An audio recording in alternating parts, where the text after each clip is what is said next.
Hey guys, it's Jess from Peace Love Books, and today I'm here with a video of romances that I don't talk about enough on my channel. So I don't know what I am calling this video yet, but it is something about how I don't talk about these books a lot. So I had done my contemporary romance readathon recommendations a couple weeks ago for the contemporary-a-thon, and someone had commented saying that I talk about the same books over and over again. And first off, I thought about this and I was like, do I really? And I know that some books in that video they're some of my favorites, and so I mention them a lot on this channel, and I can only talk about books that I read, and so there's only a certain amount of books that I can talk about because I've only read a certain amount of books. And I read a lot. I read like at least 12 books a month, but not all of them are favorites. So when it comes to recommending my favorites, I don't have that mix of a batch to pick from because there's only so many favorites that I have. And so I thought that I would have a video where these are books that I don't talk about a lot, or I haven't talked about in a while, or they're pretty new to me, so I haven't talked about them yet either. So hopefully this will mix up some content. I do also not want to not include books in those types of videos because I get new followers all the time, new subscribers, and I don't want to not mention books because I mentioned them before, because my viewership is growing and I want them to get these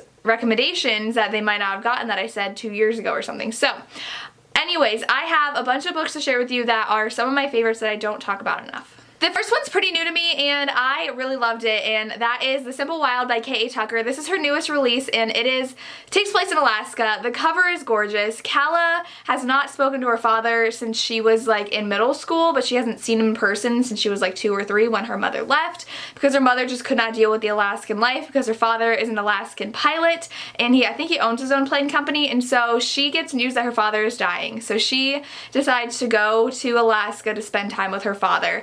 And she is definitely in for a surprise about life there.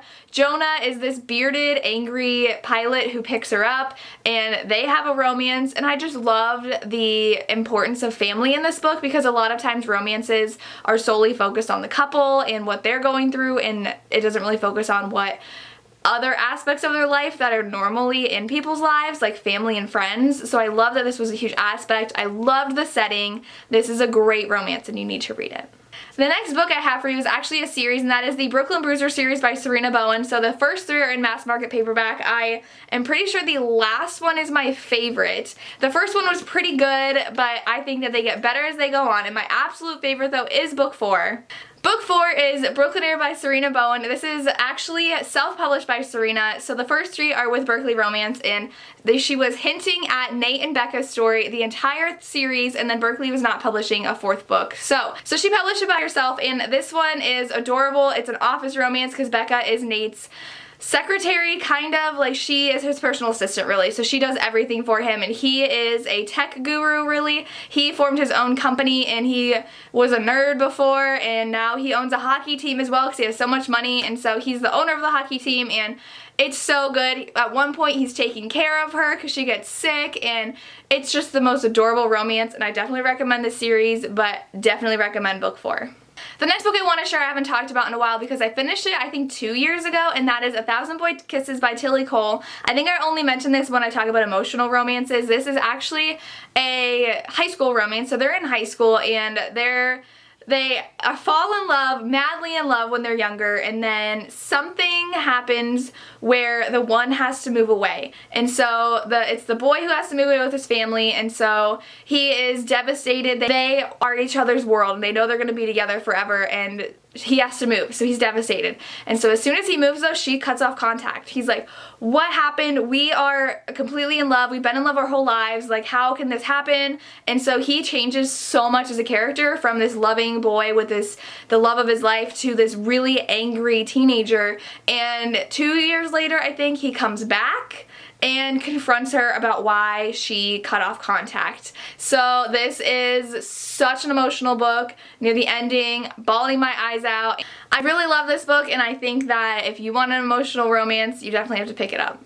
The clouds are moving in and out, so I do have different lighting sometimes. I apologize. Now it's going to get brighter. So the next book I have for you is The Butterfly Project by Emma Scott. This is an interesting book. It's not like anything I've read before. Our main character is writing a graphic novel to deal with the fact that her sister was kidnapped when she was younger and she feels like it's all her fault. So she has this comic book about this woman who turns back time, I think, and like kills people that like have done that to people that happened to her sister. And she runs into this guy who has a really bad past. He was in jail and they end up being roommates, and so it's their romance. He ends up helping her work on her comic book, and Emma Scott just does a really good job about writing really complex characters and really sweet romances. So if you want a sweet romance, definitely check out The Butterfly Project.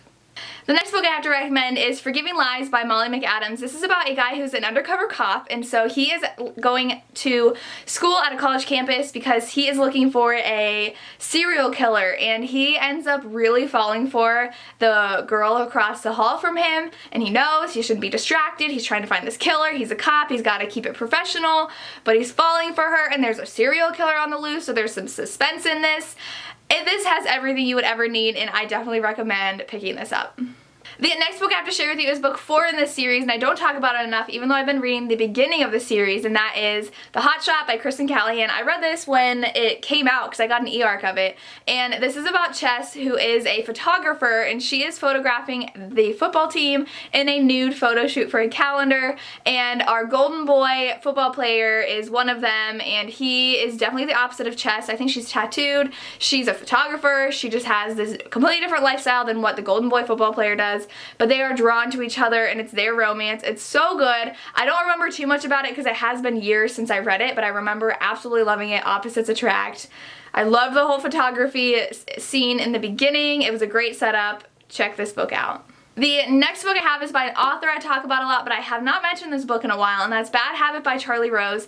This one is about forbidden romance, really, in when the girl, I think, is like 15 or 16, and her brother's best friend accidentally crawls through her window, and they start a relationship that's more of a friendship, but then one night things kind of cross the line, and then he disappears and never talks to her again. And then he comes back, and so that is the romance. I don't want to say anything else about this, but it is so good. Charlie Rose knows how to write the angst, and I recommend it. The next book I have is Long Shot by Kennedy Ryan. This is book 1 in the series, but there are more books in this series. And this one is about a guy who is going to be, I think his name's August, and they call him Gus. He is going to be a hotshot NBA player, but it is his final game in college, and he runs into this girl at a bar right the night before his big game, and he is instantly just like, oh my gosh, you're it. Like, you are the girl I need. And she's watching basketball at the bar, and it turns out she is actually completely unattainable, and she is completely infatuated with Gus too, but there's a reason they can't date, and this spans quite a significant amount of time of their lives. Not a lot, but like at least years do pass in this book, and there is a serious situation here, I will say that, with the relationship the main girl is in, so go in knowing that. But it's so good because it's a forbidden romance and circumstances aren't letting them be together, but Gus is just like the best guy ever, and he is a great basketball player, and I love the aspect of basketball being important in this book and getting out of situations that are really not good for a person, so I definitely recommend checking this out. Next is a book I haven't talked about because it hasn't released yet. It's releasing this week. I just read it last week, and that's Fight or Flight by Samantha Young. This book is so cute. This girl and this guy meet on a plane. He is so just mean and angry and doesn't say thank you. He has no manners.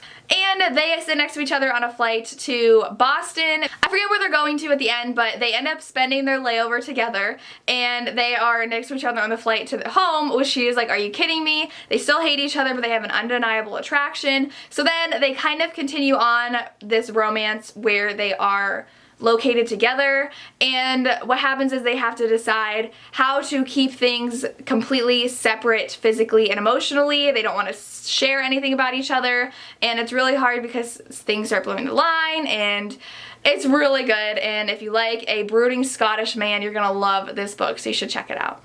Next is a little bit different of a romance, and that is Next Year in Havana by Chanel Cleeton. This book is a dual timeline between a woman in the present day and then her grandmother in the 60s, I believe. Yes, it's 58, so close enough. And her grandmother is dealing with a really war-torn Cuba, and that is when Fidel Castro is taking over, and so there's a lot of things happening politically, and her family's in danger because her family is very high in society with the previous person that was in power of the government, and so she doesn't know if she'll have to flee or not, and there's danger happening, and she's falling for a guy who's on the other side of the political war. And then we have our main character who is a journalist, and she's going back to try to figure out what happened to her grandmother after her grandmother had passed away. And she falls in love while she is in Cuba, and we get the dual timelines, which I absolutely loved. I'm dying for book 2. If you like a good historical romance, you will love this book. The last book I have for you is The Studying Hours, How to Date a Douchebag by Sarah Ney. This is book 1 in the How to Date a Douchebag series, and Ney, I don't know how to say her last name. It's either Ney or Nye.